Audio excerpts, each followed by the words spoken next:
ሳሚ ታሪክ ሰራ። የብሌን እናት ማን እንደሆነች ነገራት። የብሌን የዘመናት ጥያቄዋ ተመለሰም። ብሌን በደስታ ብዛት በእንባ ተሞልታም ነበር። ኃይሉ አልተሳካለትም። ሰላም እንደምን አላችሁ የዚህ ቻናል ቤተሰቦች፣ በያላችሁበት ሰላማችሁ ይብዛ። እንኳን በደህና መጣችሁ። ዛሬም በአዲስ ቪዲዮ መተናል። ድራማ እንማማርበት ዘንድ ነውና እናንተም ቪዲዮን አይታችሁ ስጨርሱ የእናንተን ሀሳብ አስተያየት በኮሜንት እንድታሰፍሩ ስል ለቻናሉም አዲስ ከሆናችሁ ሰብስክራይብ በማድረግ ቤተሰብ እንድትሆኑ ቪዲዮ ላይክ በማድረግ እንድታበረታቱ ስል በትህትና እየጠየኩ በዚህ ክፍል የብሌን የዘመናት ጥያቄዋ ተመልሷል። ይህንን ይወዳት ያፈቅራት የነበረው ሳሚ ራሱን መስዋዕት በማድረግ የብሌን እናት ማን መሆኗን ነግሯትም ነበር። ኃይሉ ሚስጥሩ እንዳይወጣ ማለትም ሳሚ ሊነግራት እንዳለ ይህን ስላወቀ ብሌን ከቤት እንዳትወጣ ብዙ ጥሮም ነበር። ዘበኛ በመቅጠር 24 ሰዓት ከዛ እንዳይነቃነቁ ብሌን ስትወጣ አድብተው እንዲይዟት አድርጎም ነበር። እንግዲህ ብሌን ግን ስለነቃች ዘዴ ፈይዳ በዛ በዘዴ መሰረት ማንነቷ ሳይታወቅ ወጥታ እንድትሄድ ሆኗል።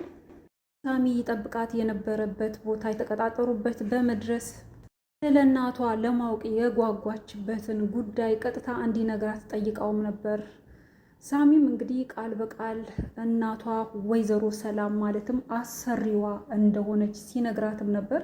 ብሌን ያልጠበቀችው ነገር ስለሆነ የሰማችው ማለትም እናቷ እዛው ፊቷ አብራት የምትኖር ማለትም አሰሪዋ መሆኗን በጭራሽ ከግምትም አላስገባችምና በጣም ደንግጣ በደስታም በተለያየ ስሜት ፊቷ ላይ እየተዘበራረቀ ነበር ድራማው ተጠናቆ የነበረው።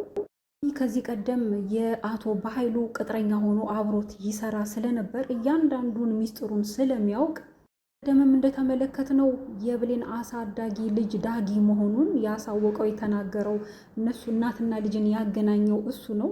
አሁንም ቢሆን ብሌን እናቷ ማን መሆኗን በደንብ ጠንቅቆ ስለሚያውቅ ይህ ሚስጥር ደግሞ እንዳይወጣ አቶ በኃይሉ ሳሚን አስደብድቦ ገድለውት እንደጣሉ ነግረውት ነበር። ነገር ግን እሱ ከሞት ፈጣሪው አትርፎት ለዚህ በቅቷል ማለት ነው። የብሌን ደስታ ሙሉ እንዲሆን የዘውትር ጥያቄዋ የዘመናት የእድሜ ልክ ጥያቄዋ የማንነት የእናትነት ጥያቄ እንዲመለስላት ምክንያት ሆኗል ማለት ነው።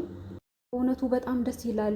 በእርግጥም እነኚህ አሰሪና እናት ብሌንና ወይዘሮ ሰላም ማለት ነው ሁል ጊዜ አክት የሚያደርጉት እንደ አሰሪና እንደ ሰራተኛ ሳይሆን ልክ እንደ እናትና ልጅ ነው ፊል የሚያደርጉት። ሁለቱም ያላቸው ፍቅር በጣም ይለያል። ወይዘሮ ሰላምም እንደ አለቃ እሷ ላይ አክት አታደርግም፣ እንደ ልጅ ነው የምታያት። እሷን ብትሆን እንደ እናት እሷን በማየት የተለየ ፍቅር ሁለቱም ጋር አለ። ነገር ግን በመሃል ደግሞ ልጅ ናት ተብላ የመጣች የወይዘሮ ሰላም ወንድም ተብያ አቶ በኃይሉ ልጅሽ ናት ብሎ ያመጣት ቃል አለች። እሷ ግን ብሌንን ለመጉዳት በተለያየ መንገድ የፈለገች እንግዲህ ያሴረች ትሞክር ነበር።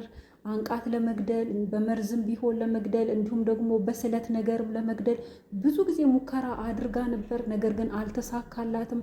በተደጋጋሚ ይቺው አሰሪዋ ማለትም አሁን ዛሬ እናቷ መሆኗ የታወቀው ወይዘሮ ሰላም ራሱ ደርሳ በጣም አውግዛት ተቆጥታት ቃል ራሱ የመጨረሻ ከቤት እንድትወጣ እንድትባረር ምክንያት የሆነውም አንድም ይሄ ነው። በእርግጥም ሌላም ምክንያቶች ቢኖሩም የመጨረሻ ግን ወይዘሮ ሰላም ቆርጣ እንድትወጣ ከዛ ቤት ያደረገችው የዲኤንኤ ምርመራ ውጤት እስኪመጣ ድረስ ውጪ ብላ ልትወስን የቻለችበትም ምክንያት አንዱ ይህ ነበር። እንግዲህ ብሌን በጣም ተሳቃ ነበር ካሁን ገደለችኝ ስትል፣ ያው ፈጣሪ እሷን አድርሶላት ህይወቷ እንዲተርፍ አሁን ላይ ደግሞ እናቷ ማን መሆኗን እንድታውቅም በጣም ትልቅ አስተዋጽኦ አድርጓል ማለት ነው። ሳሚ በታላቅ ሀዘን ውስጥ ነበረች። የምትወደው ማለትም የምታፈቅረው የነበረው ዳጊ ከቃል ጋር አብረው ተኝተው በአይኗ ስላየች ይህ በእርግጥ የዳጊ ስራ ወይ ፍላጎት ሳይሆን የእናቱ ስራና ያው ከቃል ጋር ተነጋግረው ዳጊ አብሮ እንዲተኛ በማድረግ ያው አብረው ግንኙነት እንዳደረጉ የሚያስመስል ነገር በብሌን አይን እንዲታይ ከዛ በኋላ ደግሞ ብሌን እንዲቆርጥላት። ምክንያቱም ልጅና እናት ስለሆኑ እናት ደግሞ ይህንን አበክራ ብትነግራቸውም ስላልሰሙ በዚህ የተነሳ ምናልባት ቢለያዩ ቢቆርጥላቸው በሚል ያመጣችው ዘዴ እንደሆነ ነው በኋላም የተረዳ ነው። ለዚህም ደግሞ ቃልን ጠይቃ የዳጊ እናት ማለት ነው በዚህ ሀሳብ እንድትስማማላት አድርጋ ነበር።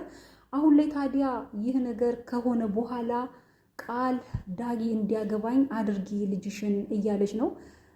ወይዘሮ ማለትም የዳጊ እናት ግን በጭራሽ ልጄ አንቺን አያገባም፣ አንቺን ከሚያገባው እንደው ቆሞ ቢቀር ይሻላል፣ አንቺ ክፉ ሴት ነሽ እያለች ተግባሯን ቀድሞ ስታደርግ የነበረውን ብሌንም ስታሰቃይ የነበረውን እራሷንም ደግሞ እንዲሁ ስታሰቃይ የነበረውን ያደረገችውን ድርጊቷን በማሰብ በጭራሽ አንቺን ከሚያገባ እንደው እህትና ወንድም ናቸው አትጋቡ ያልኳቸው እነሱ ቢጋቡ ይሻላል እስክትል ድረስ ሆኗል። ያ ከሆነም ደግሞ እንግዲያውስ ይህ ሴራ ያንቺ እንደሆነ ለልጅሽ እነግራለሁ እያለች ነው። ብትነግሪውም ንገሪው እንጂ በጭራሽ የማይሆን ጉዳይ ነው ብላለች። በሌላ በኩል ቃል አብሯት የሚሰራውን አቶ በኃይሉን ሄዳ ኦፊስ ድረስ አግኝታው ነበር። እንግዲህ የት እንዳረፈች ያው ከቤት ስለተባረረች የት እንዳረፈች ጠይቋት ነበር። እናም የመለሰችለት እሱ ያልጠበቀበት ቦታ በመሆኑ በመጀመሪያ ምንም ምክንያት ባይኖረው ለምን እዛ አረፍሽ ለምን እዛ ሄድሽም ይላት ነበር። ነገር ግን አሰብ ሲያደርግ አንድ ወሳኝ የሚፈልገው ነገር እዛ እሷ ያረፈችበት ቤት እነ ዳጊ ቤት ስላለ ለዛ ደግሞ ተልኮ ማስፈጸሚያ የነበረችው አሁን እሷ የለችም። ያው ነግሯታል ጉዳዩን በዳጊ የተነሳ እንግዲህ ዳጊ ዓይንሽ ላፈር ስላላት እዛ ቤት ንክች እንዳትመጪ ስላላት መሄድ ስላልቻለች ያው አሁን ላይ የቃል እዛ መኖር በጣም ወሳኝ ስለሆነ በጣም ተደስቶ አዟትም ነበር። እዛ ቤት በጣም የምፈልገው ፋይል አለ ያንን እንድታመጪልኝ ካልሆነ አንቺኑ ነው መገልሽ ብሎ ሲያስፈራራት እኔ ከመሞት ብላ እንግዲህ ለጊዜው ያጠለሏትን ከአውሬ የታደጓትን ለጊዜም ቢሆን እንድታርፍ ያደረጓትን እንግዲህ አሳልፋ እንድትሰጥ ነው። በዛም ምክንያት እንግዲህ ያንን የተደበቀውን ፋይል በመፈለግ ላይ እንግዲህ ስታተራምስ ነበር። ብሎም አግኝታ ነበር የተፈለገውን ፋይል በእጇ አስገብታ እያለ እየደበቀች እያለ የዳጊ እናት ደርሳ ነበር።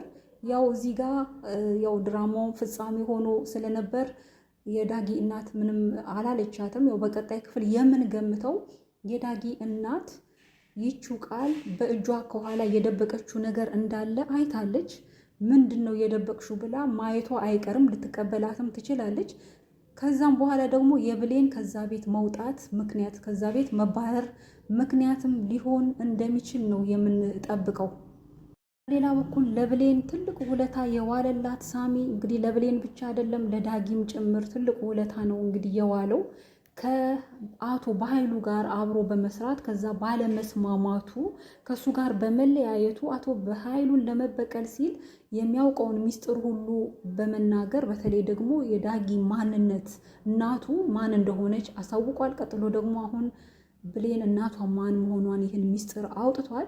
እንግዲህ በቀጣይ እሱም ካልተጠበቀ ካልተደበቀ በስተቀር አይለቀውም። አቶ በኃይሉ እንደማይለቀው ነው።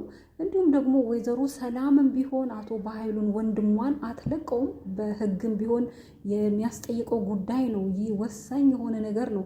ልጇ ያልሆነችውን ልጅሽ ናት ብሎ አምጥቶ እሷም ደግሞ ወንድም ነው ብላ ስላመነች ተቀብላ ዲኤንኤም አላደረገችም። በቃ ስትሄድ አረብ ሀገር ከመሄዷ በፊት የሰጠሁት ለሱ ነው ብላ ልጄ ናት ብላ አምና ተቀብላ ነበር። ነገር ግን በብዙ አልተስማሙም። ባህሪያቸው ለየቅል ነው።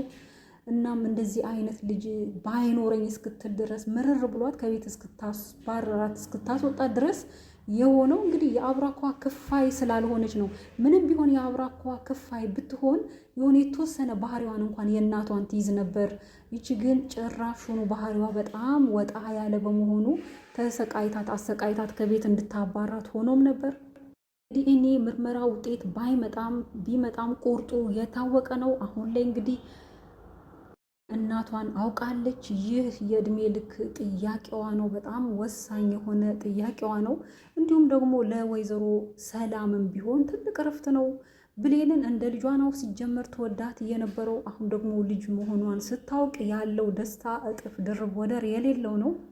ቀጣይም እንግዲህ ሳሚ ተሳክቶለት ከብሌን ጋር እንደሚሆን ነው የምንገምተው። ምክንያቱም ይወዳታል፣ ያፈቅራታል። ከዛም የተነሳ ነው ያው አቶ በኃይሉን ለመበቀል ብቻም ሳይሆን ከእሷ ጋር አብሮ ለመሆንም ሲል ብዙ ነገር እያደረገ ነው። ስለሷ በማሰብ ምን ሆነች ሁሉ ሲል እስኪጨነቅ ድረስ ኩል ዳጊ ብቻውን እየቆዘመ ነው። ብሌን ከሱ ስለራቀች ስላኮረፈችው ምንም ባላወቀው ነገር ስላኮረፈችው ናዶም ተበሳይቶም እናም ደግሞ ይቅርታም ለመጠየቅም አልመጣም።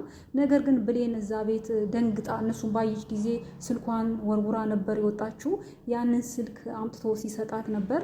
ያን አምጥቶ መስጠቱም ለሷ መገናኘት ማለትም ከሳሚ ጋር እንድታወራና እንድትገናኝ በጣም ረድቷል ማለት ነው።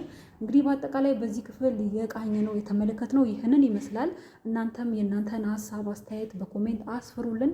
እንደ በኃይሉ ያሉ ያውም የራሳቸው የሆኑ ስጋ የሆኑ ሰዎችን የሚበቀሉ ለጥቅም ብለው ሰውን አሳልፈው የሚሰጡ ሰዎች እንደዚህ መቆየትም የለባቸውም። ስራቸው ተግባራቸው ወጥቶ በህግ መቀጣት አለባቸው። እንግዲህ በኃይሉ የብዙ ሰው እንባ ያለበት ሰው ነው። መጨረሻው በጣም የከፋ እንደሚሆን ነው የምንጠብቀው። አጠቃላይ በዚህ ቪዲዮ ያዘጋጀነው ይህ ነው። ስለተከታተላችሁ ከልብ አመሰግናለሁ።